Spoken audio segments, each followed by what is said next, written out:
안녕하세요. 저는 축산 가공 공장을 운영하고 있는 40대 남성입니다.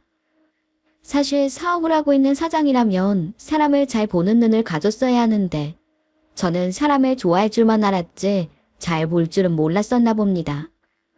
저는 쾌활한 성격에 사람들과 어울리는 것을 무척 좋아했습니다. 그래서 주변에 사람도 많고 새로운 사람과 어울리는 것도 좋아해서 크고 작은 동호회에 가입해서 열심히 활동했죠. 그런데 지금은 사람에 대한 경계심만 잔뜩 생겼습니다. 정말 소중했던 사람에게 배신을 당하고 보니 사람이 참 무섭다는 생각이 들게 되더라고요. 여자가 한을 품으면 한겨울에도 서리가 내린다는 말이 있던데 그건 여자에게만 속하는 말은 아닌 것 같습니다. 제가 겪어보니까 남자도 한을 품게 되면 정말 무섭게 변할 수 있더라고요. 저에게는 가슴속에 응어리로 맺혀있는 힘든 이야기가 있습니다. 제 사연을 공개한다고 해서 그 상처가 아물지는 모르겠지만 오늘 한번 그날의 충격적인 사건을 썰맘 구독자 여러분들께 얘기해 보려고 합니다. 저희 가족은 축산업을 하시는 아버지와 가정적인 어머니 그리고 우애 좋은 여동생까지 네 식구였어요. 너무나 부지런한 아버지 때문에 저는 성실함을 미덕으로 알고 성장했습니다. 부모님은 하는 일에 항상 최선을 다하셨고 그래서 어린 시절 부모님을 떠올리면 바쁜 사람이라는 이미지부터 생각납니다. 그렇지만 가정을 책임지기 위해 고군분투하시는 아버지의 모습을 보면서 아버지처럼 책임감 있는 사람이 되어야겠다고 다짐했어요. 제게 그런 가르침을 주신 아버지는 이 세상에서 제가 가장 존경하는 분이기도 합니다. 그렇게 열심히 사신 아버지는 규모가 큰 축산 가공 공장을 열 정도로 사업의 영역을 넓히셨어요. 전 자연스레 대학을 졸업한 후 아버지의 축산 공장에 들어가 일을 배웠고 나중엔 공장을 총괄하는 자리에까지 오르게 됐죠. 그러나 사람을 좋아하던 저는 젊은 나이에 나이가 지긋하신 분들과 일을 하는 것에 염증을 느꼈어요. 날이 갈수록 점점 지루하고 꾀가 생기기 시작하더라고요. 아버지에겐 죄송했지만 이렇게 제 청춘이 낭비되는 게 정말 싫었습니다. 그래서 공장을 그만두고 서울로 올라가게 되었습니다. 서울에서 자리를 잡고 있던 친구 녀석들도 만나고 좋아하는 운동이나 동호회도 가입해서 하루하루 즐겁게 살았어요. 그러던 어느 날 등산 동호회에서 운명 같은 여자를 만났습니다. 정말 싹싹하고 쾌활한 여성이었어요. 처음 만났을 때부터 어찌나 말이 잘 통하던지 그녀와 제잘제잘 얘기를 주고받으면서 산에 오르면 정말 힘든 줄도 모르고 정상까지 대번에 올랐습니다. 그 후로도 등산 동호회에 나가 그녀와 만남을 계속 유지해 오다가 순식간에 연인 사이로 발전하게 되었습니다. 그녀와 연인 사이가 된 이후부터는 둘이 따로 만나서 등산을 하는 날이 많아졌어요. 말도 잘 통하고 취미까지 같으니 정말 천생연분처럼 느껴졌어요. 그러던 어느 날이었습니다. 주말에 만나서 여느 때처럼 등산을 하는데 그날따라 왠지 그녀의 표정이 어두워 보이더라고요. 요새 회사 일이 잘 안 풀려서 힘들다고 하더니만 혹시 회사 일 때문인가 싶어 조심스럽게 무슨 고민 있냐고 물었습니다. 경미야, 오늘따라 많이 힘들어 보이는데 등산은 이만하고 내려갈까? 아니야. 요새 회사 일도 그렇고 개인적인 집안일도 있어서 나도 모르게 좀 우울했나 봐. 나는 괜찮으니까 신경 쓰지 않아도 돼. 산에 오르다 보면 스트레스도 풀리고 기분도 한결 나아질 것 같으니까. 여기까지 왔는데 그냥 끝까지 올라갔다 가자. 여자친구는 개인적인 집안일까지 얘기하면서 표정이 급격히 어두워졌습니다.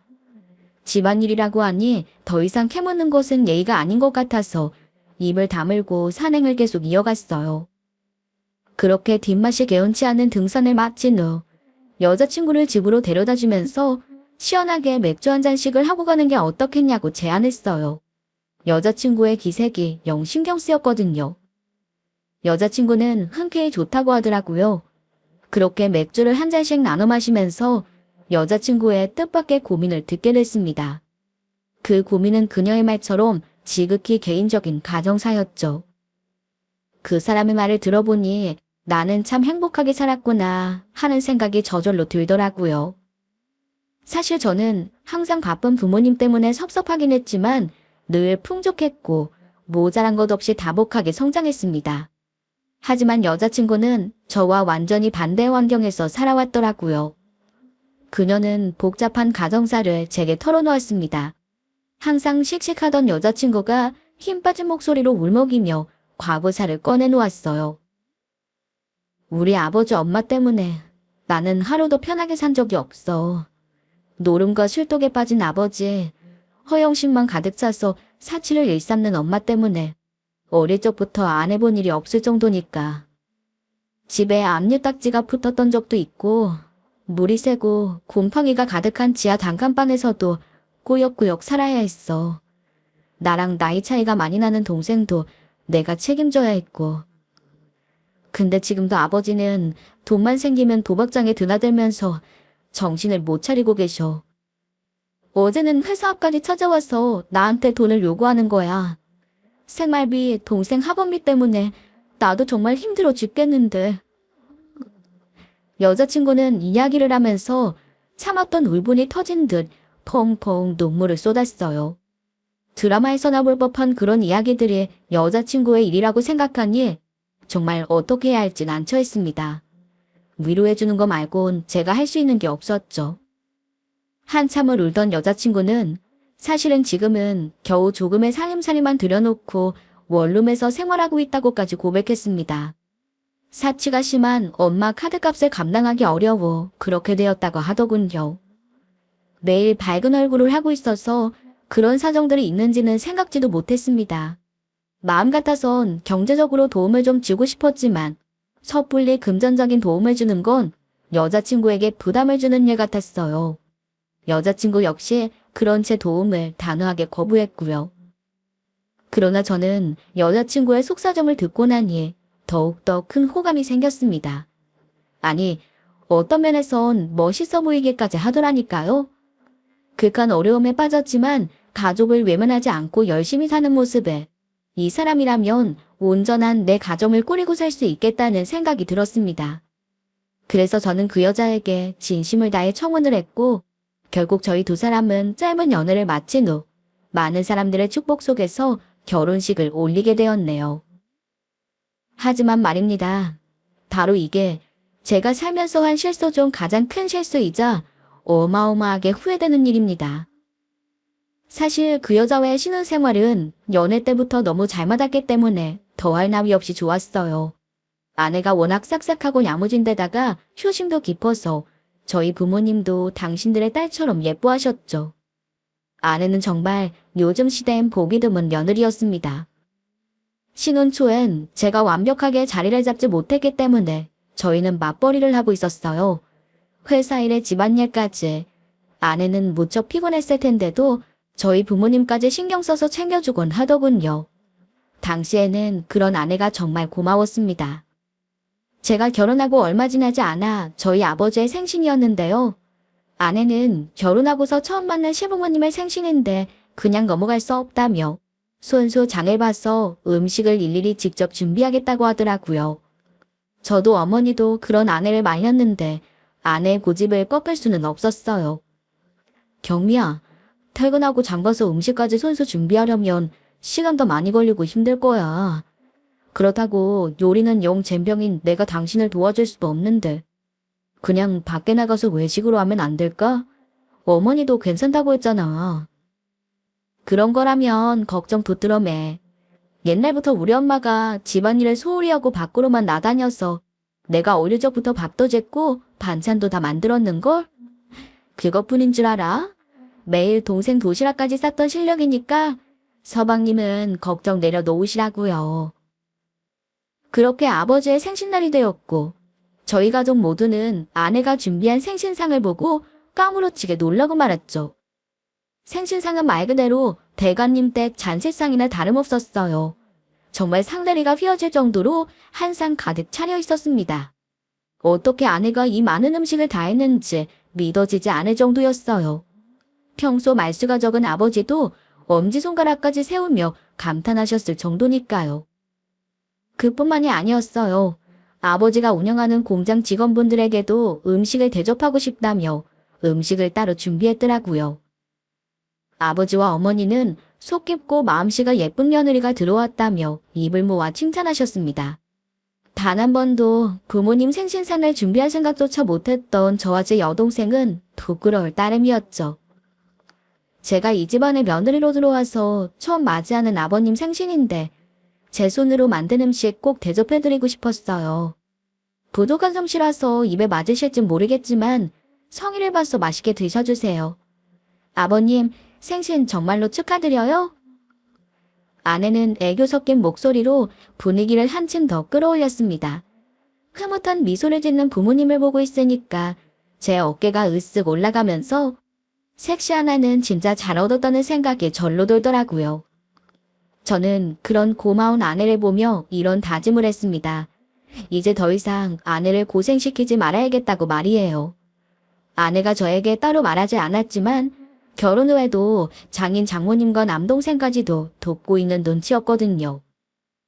아내가 저희 가족을 저보다 더 챙겨주는데 저도 더 이상 가만히 있을 순 없었습니다. 장인 장모도 제 부모나 다름없으니 제가 도울 수 있는 한 도움을 드려야겠다 싶더라고요. 사실 처가의 경제 상황은 그리 좋지 못한 수준이었어요. 공무원 준비를 하고 있던 처남도 돈 들어갈 일이 많았지만 집에다 손벌릴 상황도 아니었고 도박이나 하는 한량 같은 장인어른에다가 남의 눈을 너무 의식하는 허영심 가득한 장모님 때문에 처가의 형편은 날이 갈수록 위태로웠습니다. 그래서 전 처가댁에 금전적인 도움을 드리게 됐어요.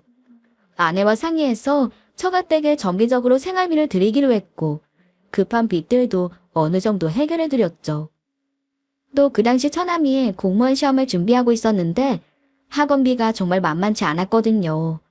그래서 전 처남을 만나서 학원비 걱정은 말고 시험 준비에만 전념하라고 응원해 주었습니다. 처남 잘 있었어? 못 본 사이에 많이 야인 것 같네. 공부하느라 많이 힘들지? 누나한테 들어보니까 학원비 때문에 야간에 아르바이트도 한다며? 그런데 처남, 이제는 아르바이트는 그만두고 시험 준비에만 전념하도록 해. 내가 학원비랑 처남 용돈 정도는 도와줄 테니까. 아니에요, 왜요?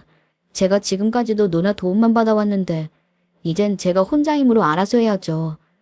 부모님 때문에도 누나가 많이 고생하는데 저까지 계속 누나 신세 질 순 없어요. 처남, 가족 탓하는 게 뭐야. 힘들 때 돕고 의지하는 게 가족 아니겠어? 안 그래? 처남이 당당히 공무원 시험 합격해서 잘 사는 모습 보여주는 게 누나한테 갚는 길이야. 그러니까 처남은 공부에만 집중해. 이 매형이 적극적으로 도울게. 매형, 정말 그래도 돼요? 저 실은 얼마 남지 않은 시험 준비하랴 야간에 아르바이트까지 너무 힘들었거든요. 정말 매형이 도와주신다면 저 진짜 열심히 해서 갚을게요. 그래, 그거면 돼. 내가 경제적인 지원은 아낌없이 해줄 테니까 정말 열심히 한번 해봐. 빚더미 가득한 구렁텅이 속에서도 동생 하나라도 잘 되길 바랬던 아내였습니다. 처남이 공무원 시험에 떡하니 합격하는 모습을 보는 게 아내의 수건 사업 같은 거였어요. 저는 아내의 소원에 힘을 보탤 수 있게 된 것만으로도 그저 기쁘기만 했습니다. 아내 역시 그런 제게 무척 고마워했고요. 여보, 오늘 경수 만나러 갔었다며? 경수가 매형한테 너무 감사하다고 연락 왔더라. 여보, 정말 너무 고마워. 앞으로 내가 더 잘할게. 아니야, 내가 진작에 도왔어야 했는데 당신 그동안 마음고생 심했지? 당신도 우리 가족들 진심으로 생각해 주잖아. 부부끼리 이런 걸로 고마워하지 않아도 돼. 아내는 미안함이 섞인 목소리로 연신 제게 고맙다는 말을 되풀이했어요. 저는 오히려 아내에게 뭔가 해줄 수 있다는 생각에 뿌듯한 마음이 들었죠. 저는 처가댁을 돕기로 마음먹은 후부터 더욱더 책임감을 갖게 되었어요. 그런데 그쯤 어머니에게 뜻밖의 말을 듣게 되었습니다. 공장을 운영하는 아버지가 하루하루 버거워하신다는 얘기였어요. 나이가 든 아버지는 점점 힘에 부처했고 믿고 의지할 사람이 곁에 없다는 걸 너무 힘들어하신다는 것이었습니다. 그러면서 어머니는 아버지 일을 배우며 나중에라도 물려받는 게 어떻겠냐고 넌지시 물어보시더라고요. 그 순간 평생 가족을 위해 강하게 살아오신 아버지의 모습이 떠올랐어요. 아버지 어깨에 올려진 책임감이 얼마나 무거웠을지 이해하게 된 겁니다. 저는 어머니 제안이 고민됐어요. 아버지의 공장 일이 만만한 건 아니었지만 밝은 미래를 위해선 좀 더 현명한 선택일지도 몰랐습니다. 저는 한참의 고민 끝에 고향으로 내려가서 아버지의 일을 돕기로 결심했습니다. 경미야, 내가 서울로 올라오기 전에 아버지 밑에서 했던 일을 다시 해보면 어떨까 싶은데 당신은 어떻게 생각해? 아무래도 지금 하는 일은 벌이도 정해져 있고 내 생각에는 아버지 일 배우면서 공장을 운영하면 우리 미래에도 훨씬 도움이 될 것 같다는 생각이 들어서.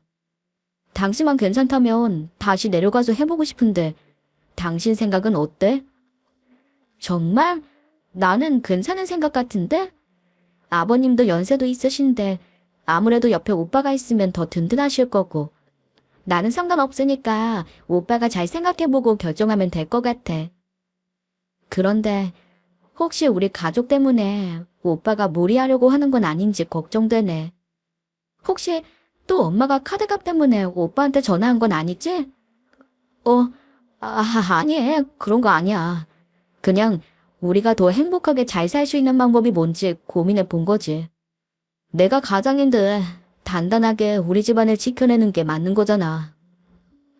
아내에게 그렇게 답하긴 했지만 처가댁을 돕기로 마음먹은 후부터 부담이 됐던 건 사실이었어요. 그리고 그건 처음에는 제게 경제적인 도움을 받는 걸 부담스러워하던 장인 장모님의 행동이 달라진 탓도 있었습니다. 장인 장모님은 마치 물주라도 잡은 듯 크고 작은 돈을 요구하셨습니다. 하루가 멀다 하고 한탕 타령만 하는 장인어른 때문에 저는 마치 물에 빠진 독에 물을 채워넣는 것 같은 느낌이었네요. 어디 그것뿐이겠어요? 봄이라도 잡은 것 마냥 이제는 당연하게 용돈을 요구하는 장모님도 제 고민에 한몫을 했습니다. 무슨 모임이 그렇게나 많으신 건지. 당신 카드 한도로는 생활비 쓰는 것도 부족하다고 하소연을 하시더라고요. 그래서 아내 모르게 적지 않은 금액을 용돈으로 보내고 있었거든요. 장모님의 도리 없는 카드값 때문에 아내는 항상 골머리를 썩고 있었는데도 말입니다. 그러던 어느 날이었습니다. 장모님한테 전화 한 통이 걸려오더라고요. 신서방, 내가 오늘 동창 모임이 있거든. 근데 자네가 언제 우리 동창들한테 식사 한번 대접해주고 싶다고 했잖아. 그래서 내가 이번 동창 모임은 잘난 사위자랑도 할 겸 한턱 쏘기로 했으니까 자네가 내 계좌로 120만 원만 보내면 될 것 같아. 이제 거의 다 먹어가니까 빨리 보내주게나? 어머나, 박 여사 사위인가 봐. 덕분에 근사한 데서 잘 얻어먹었어요. 아우, 나도 얼른 저런 사위를 봐야 할 텐데 박 여사 부러워서 죽겠네. 장모님은 일부러 사람들이 다 모여있는 자리에서 저한테 스피커폰으로 전화를 하셔서는 식사값을 낼 수밖에 없도록 하시더라고요. 솔직히 이럴 땐 화도 났지만 그래도 아내를 생각하면 싫은 티를 낼 수도 없었습니다. 아내는 집안 살림에 조금이라도 도움이 되고 싶다며 직장에 재취업을 한 상태였습니다. 또 얼마 전 여동생이 결혼을 하게 됐는데 저희 어머니를 대신해서 여동생을 따라다니며 적극적으로 결혼 준비도 도와주었죠. 저는 여동생 결혼에 적당한 축의금 정도만 생각하고 있었는데 오히려 아내는 신우가 기죽으면 안 된다며 대형 냉장고며 TV까지 선물해주자고 먼저 말해주던 아내입니다. 신의 길을 자기 일처럼 여기는 아내가 얼마나 고마웠는지 몰라요. 전 그런 아내를 생각해서라도 장인 장모님의 무리한 요구를 웬만하면 수용하려고 노력했네요. 그러기 위해서라도 제가 좀 더 발전해야 하는 건 정말 필요한 일이었습니다. 그래서 아버지 공장에서 일을 배워보자는 결심을 하게 된 겁니다. 그렇게 저는 결혼 1년 반 만에 고량으로 내려가 아버지 일을 도우며 공장 일을 하게 되었습니다. 서울에서 직장을 다니는 아내와는 당분간 주말 부부로 지내기로 하고 말이죠. 처가를 돕느라 적잖은 어려움은 있었지만 햇살같이 따뜻한 아내를 보면 그런 어려움 정도는 아무런 문제가 되지 않았습니다. 그렇게 저희 두 부부는 서로를 위해주며 행복하게 잘 지내고 있었죠. 저는 아내를 만난 후부터 진정한 행복과 사랑을 알게 되었고, 지금은 조금 힘들어도 우리 두 사람의 미래는 밝을 거라고 굳게 믿었네요. 하지만 말입니다. 그런 제 믿음이 산산조각 부서지게 돼버린 사건이 절 기다리고 있을 줄은 정말 꿈에도 몰랐습니다. 제가 아버지 공장을 다니고부터 저희 부부는 더욱더 애틋해졌어요. 주말에만 겨우 얼굴을 볼 수 있다는 게 서로에 대한 그리움을 더욱 깊게 만들었죠. 그래서 금요일 저녁이 되면 들뜬 목소리로 아내에게서 전화가 걸려오곤 했어요. 평소에도 서로 전화를 자주 했지만 특히 금요일에는 아내 목소리가 한층 더 밝아져 있었습니다. 여보, 오늘 저녁에 올라올 거지? 내가 당신 좋아하는 거 해놓고 기다릴 테니까 빨리 와야 돼. 내가 금요일 되기만을 얼마나 기다리는지 모른다니까. 알았어. 나도 당신 만나는 금요일이 엄청 기다려져. 일 마치자마자 바로 출발할게. 그렇게 우리 부부는 서로에 대한 그리움을 달래며 주말 부부 생활을 8개월 정도 했습니다. 그리고 그쯤 아내가 결혼 후 약 2년 만에 임신을 하게 되었죠. 저희 부모님도 손자를 내심 기다리고 계셨던 건지 누구보다 아내의 임신 소식에 기뻐했고 축하해 주셨어요. 남자 손이 귀했던 저희 집안의 아내의 임신 소식은 큰 경사였습니다.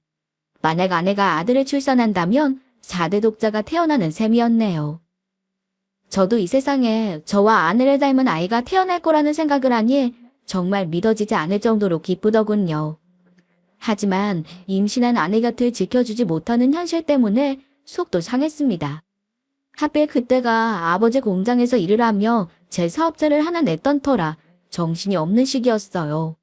때문에 도저히 임신 중인 아내 옆에 있어줄 수가 없었거든요. 경미야, 임신해서 힘들 텐데 정말 혼자 있어도 괜찮겠어? 아, 참 진짜 괜찮다니까. 여기서 택시 타면 우리 집도 금방이고 가끔 경수가 와서 도와준다고도 했어. 그러니까 걱정 말고 당신 일이나 열심히 해. 우리는 주말마다 만나면 되잖아. 대신 당신이 서울에 올라오는 날 병원 정도만 같이 가줘. 난 정말 그거면 돼. 아내는 오히려 제 등을 토닥여주며 아무런 걱정 말고 내려가라고 말해주었습니다. 그런데도 아내가 막상 임신을 했다고 하니까 평소보다 더 마음이 쓰였어요. 하지만 상황이 그랬으니 어쩔 수가 없었죠. 오히려 제가 할 수 있는 일에 열중하는 게 더 현명한 일이었습니다. 저는 곧 나올 아이를 생각하며 더욱더 열심히 일했습니다. 아빠가 된다고 생각하니까 없던 책임감도 더 생기더라고요. 그러던 어느 날이었습니다. 그날따라 예상보다 훨씬 일이 빨리 끝나게 되었어요. 저는 사람들이 여자가 임신하면 먹고 싶은 것도 더 많이 생각난다고도 하고 와이프 임신했을 때 잘 못해준 건 평생 간다는 말이 떠올라 아내를 놀래켜둘 생각으로 몰래 서울로 올라왔어요. 아내와 같이 맛있는 저녁도 사 먹고 기쁘게 해주고 싶었거든요. 그런데 퇴근 시간이 다 되어가는데도 아내가 오지 않더라고요. 저는 아내가 홀몸도 아니었기 때문에 걱정이 돼서 참을 수가 없었습니다. 결국 도저히 기다리지 못하고 아내에게 전화를 걸었죠. 경미야, 혹시 아직도 퇴근 못한 거야? 퇴근 시간이 넘었는데도 집에 안 들어오니까 너무 걱정된다. 자기 홀몸도 아닌데. 어머, 당신 지금 서울집에 올라온 거야?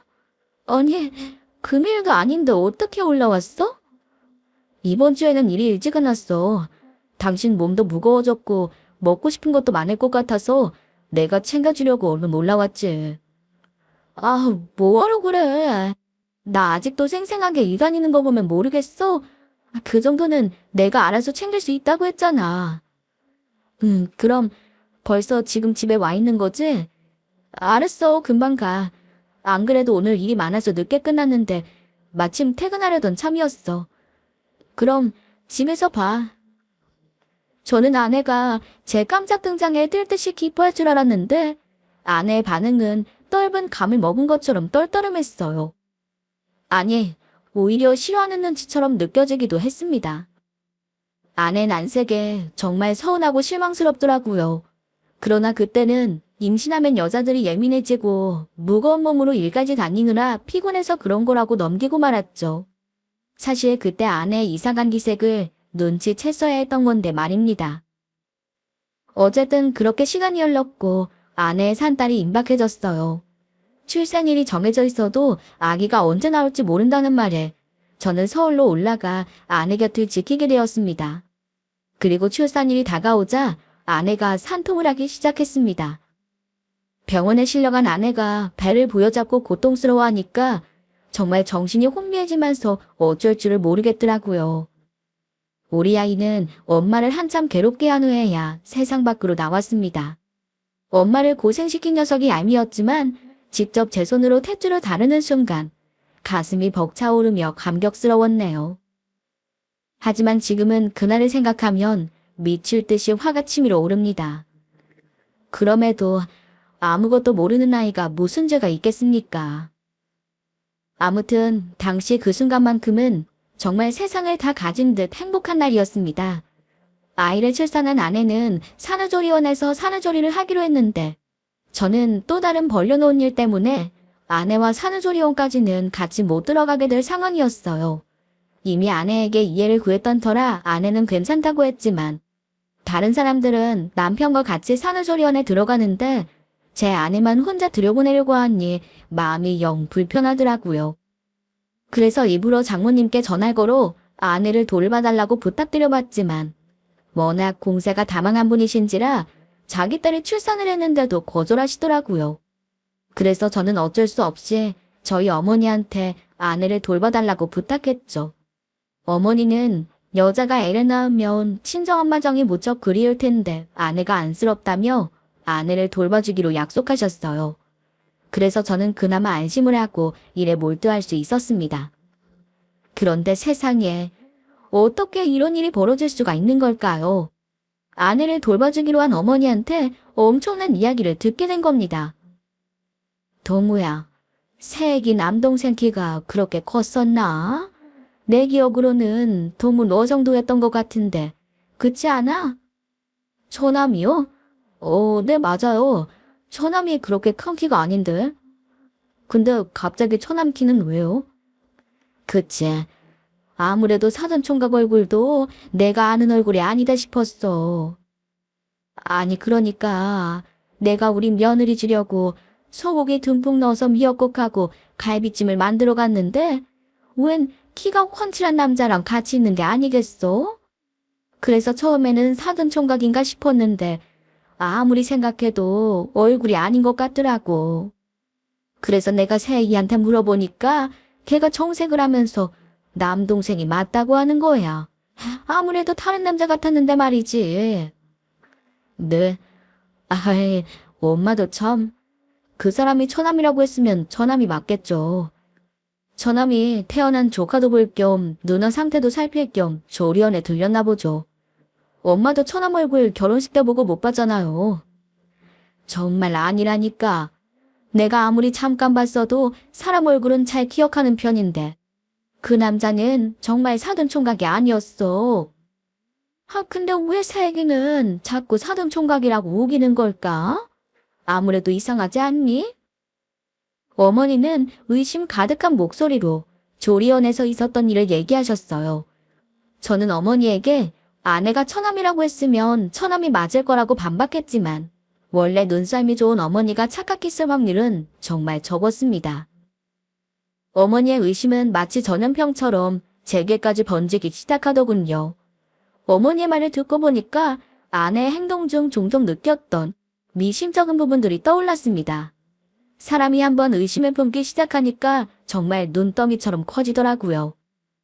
저는 그 순간 이 일에 대해서 좀 더 자세히 알아봐야겠다는 생각을 했어요. 그런데 하필 그 시기에 새로 오픈한 사업장에 문제가 생겨서 좀처럼 서울로 올라갈 기회가 생기지 않았습니다.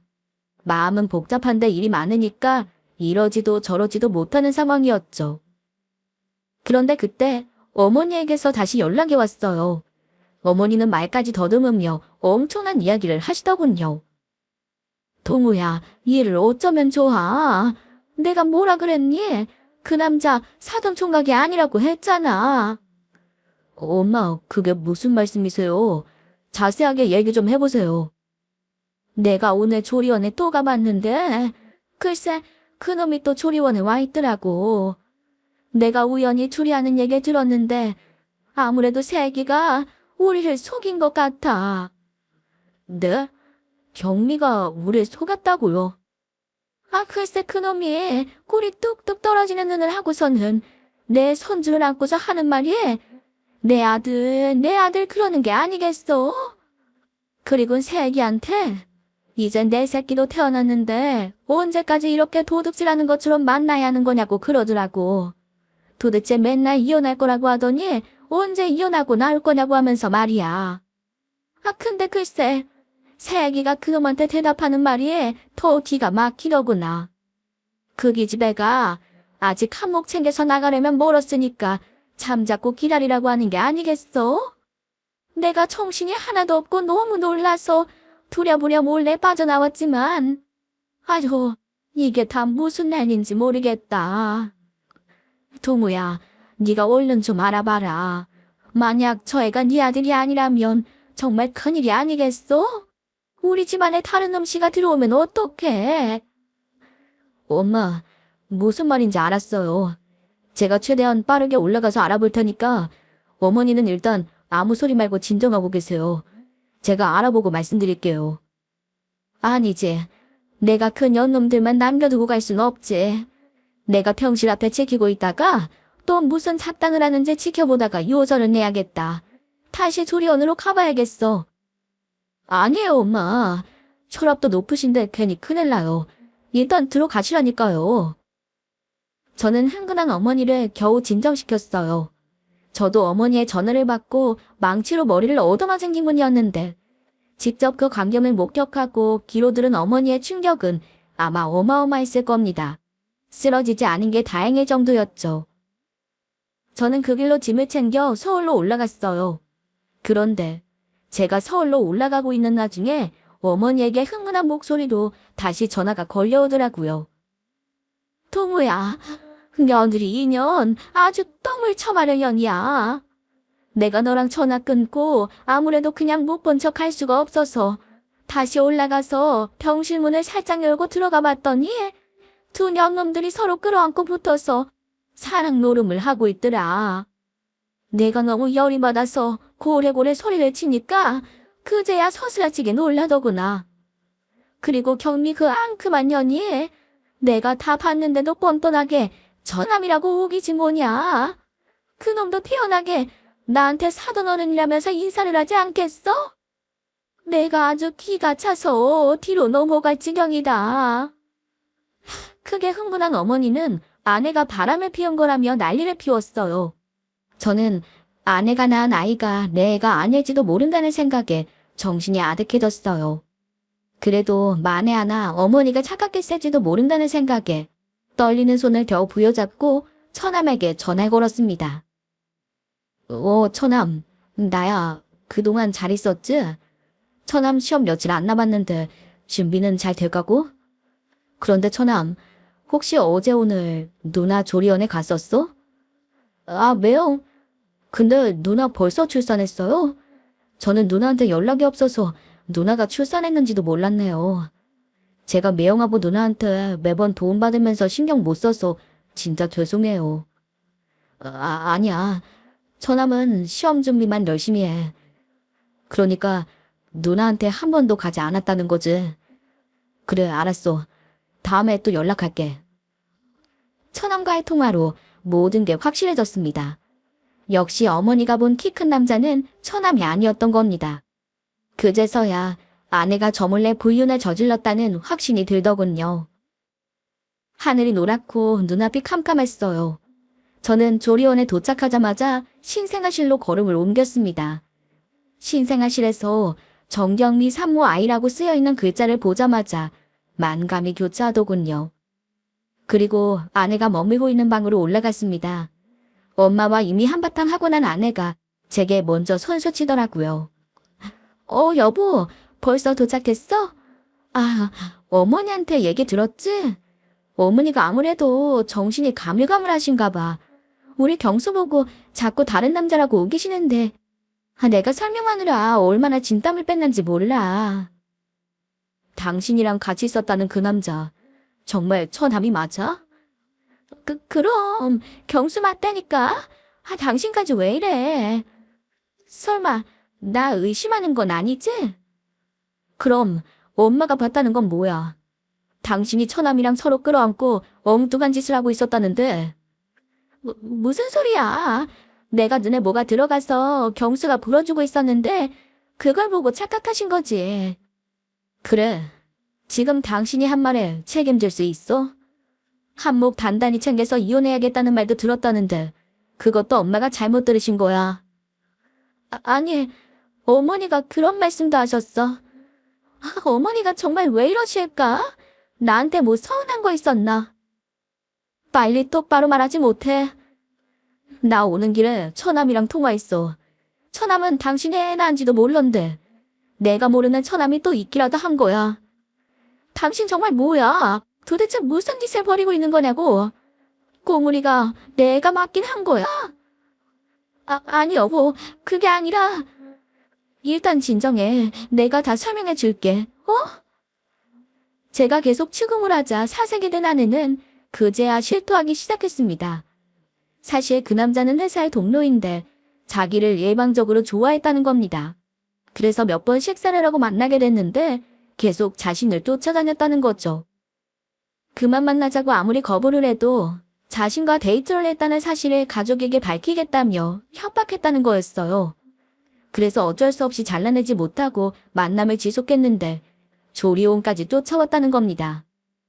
하지만 자신은 결백하다며 우리 애도 틀림없이 제가 맞다고 주장하더군요. 저는 아내의 말에 피가 거꾸로 솟는 것 같은 기분이 들었습니다.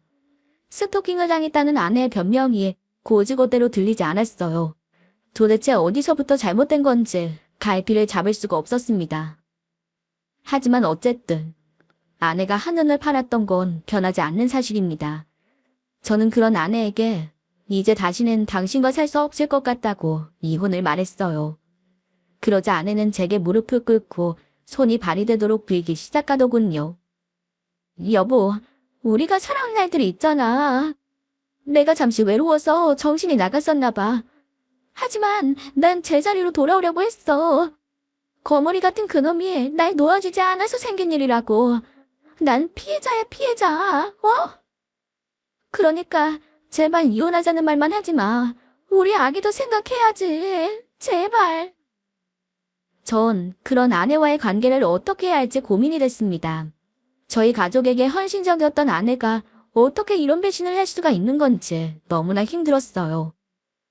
산후조리원에서 나와 집으로 옮긴 아내와 어떻게든 결론을 내려야 했습니다. 저는 지푸라기라도 잡는 심정으로 우리 아이의 친자 확인을 해보기로 결심했어요. 설령 친자가 맞는 것으로 나온다고 해도 아내의 외도와 희석되는 건 아니지만 적어도 아내를 용서할 만한 신랑 같은 명분은 되는 거니까요. 그런데 정말 웃긴 게 뭔 줄 아십니까? 아기의 유전자 검사를 하자마자 나온 결과는 100%제 아이가 암이라는 것이었어요. 그렇게 우기던 아내는 제가 집어던진 유전자 검사 결과지를 보고 나서야 실토하더군요. 사실은 우리 애가 그 남자아이가 맞다며 나와 이혼하고 싶지 않아서 거짓말을 했다는 겁니다. 정말 참담하고 비참한 심정이었죠.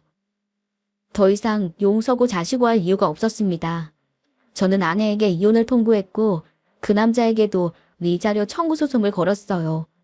그리고 장인과 장모에게도 아내의 외도를 전부 알렸고 이혼할 거라고 알려드렸죠. 그런데 모든 걸 알게 된 장모님의 태도는 정말 뒷목을 잡을 정도로 가관이었습니다. 신서방, 경미가 100번 죽어도 할 말 없을 만큼 잘못한 건 맞지만 사람이라는 게 한 번 정도 실수할 수 있는 거잖아. 부부의 연이라는 게 그렇게 모자르듯이 쉽게 자르는 게 아니라네. 무조건 갈라설 생각만 하지 말고 다시 한번 차분하게 생각해봐.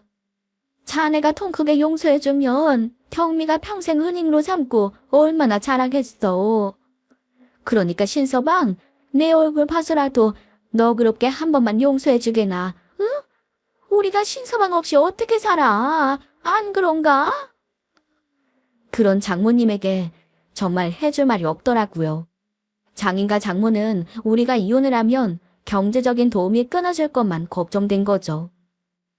저는 그런 장모님에게 제발 정신 차리라는 말을 하고 전화를 끊어버렸어요.